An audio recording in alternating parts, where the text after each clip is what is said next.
તો દિવાળી બાદ રાજકોટ સહિત રાજ્યમાં પડેલા કમોસમી વરસાદના કારણે ખેડૂતોને મોઢે આવેલ કોળિયો છીનવાઈ ગયો છે। ખેતરોમાં તૈયાર થયેલા કપાસ, મગફળી, સોયાબીન સહિતના પાકનો સફાયો થઈ ગયો છે। ત્યારે રાજ્ય સરકાર દ્વારા 3 દિવસમાં ખેતીને થયેલા નુકસાની અંગે સર્વે કરાઈ રહ્યું છે। જિલ્લામાં ખેતીવાડી વિભાગે 102 ટીમો મારફતે 652 ગામોમાં સર્વે કરાયો હતો। જિલ્લામાં અંદાજે 4.30 લાખ હેક્ટર જમીનમાં પાકને નુકસાન થયું હોવાનું સર્વેમાં સામે આવ્યું છે।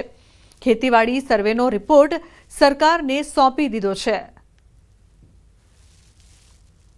પ્રાથમિક આમ જોઈએ તો અત્યારે અંદાજિત 4,30,000 જેવું હેક્ટરની નુકસાની છે। 625 થી 30 જેવા તમામ ગામ જે છે આપણા અને સિટી વિસ્તાર તમામ આવડી લે એટલે એમાં તમામમાં આપણે સર્વેની કામગીરી કરેલ છે। કમોસમી વરસાદથી મહેસાણાનો 68,000 હેક્ટર વિસ્તાર અસરગ્રસ્ત થયાનો ખેતીવાડી અધિકારીનો રિપોર્ટ। મગફળી, કપાસ અને કઠોળના પાકો કાપણીના તબક્કામાં હોવાથી સૌથી વધુ અસર બેચરાજી, વડનગર, સતલાસણા અને ખેરાલુ સહિતના વિસ્તારોમાં મગફળીના પાથરાને નુકસાન। કડીમાં ડાંગરના પાકને પણ કાપણી અને થ્રેસિંગ સમયે મોટું નુકસાન થયું છે। જિલ્લામાં અસરગ્રસ્ત પાકોના સર્વે માટે 166 ટીમે કામગીરી કરી છે। હાલ સુધીમાં 100 જેટલા ગામોનો સર્વે પૂર્ણ કરવામાં આવ્યો છે। આપણે જે જિલ્લાની અંદર અસરગ્રસ્ત વિસ્તાર જે ખરો એ 68,000 હેક્ટરની આજુબાજુ થાય છે। જે અસરગ્રસ્ત વિસ્તાર થયેલો છે જે પાકોનો બરોબર એના સર્વે માટે જિલ્લાની અંદર હાલ કુલ 166 ટીમોની રચના કરી અને સર્વેની કામગીરી હાથ ધરેલી છે। જૂનાગઢના વંથલી અને માણાવદર તાલુકાના સરપંચો દ્વારા જિલ્લા કલેક્ટરને આવેદનપત્ર પાઠવીને દેવા માફી સહિતની રજૂઆત કરવામાં આવી છે। જૂનાગઢ જિલ્લામાં કમોસમી વરસાદના કારણે મોટાભાગના તાલુકાઓમાં ખેતી પાકને નુકસાન થયું છે, જેમાં મગફળી, સોયાબીન, કપાસ સહિતનો પાક નિષ્ફળ ગયો છે।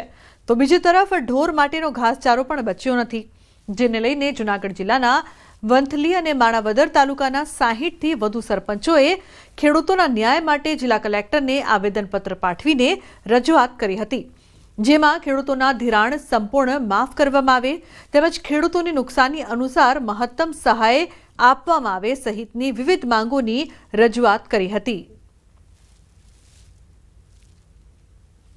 કલેક્ટર સાહેબને જે આવેદન આપવા આવેલા એ ખેડૂતોના હિત માટે આવેલા ને ખેડૂતોની જે પ્રશ્નો અમારા પ્રત્યે હતા, અમે જે ખેડૂતોની વેદના જોઈ એ બાબતે અમે આવેદન આપવા આવ્યા।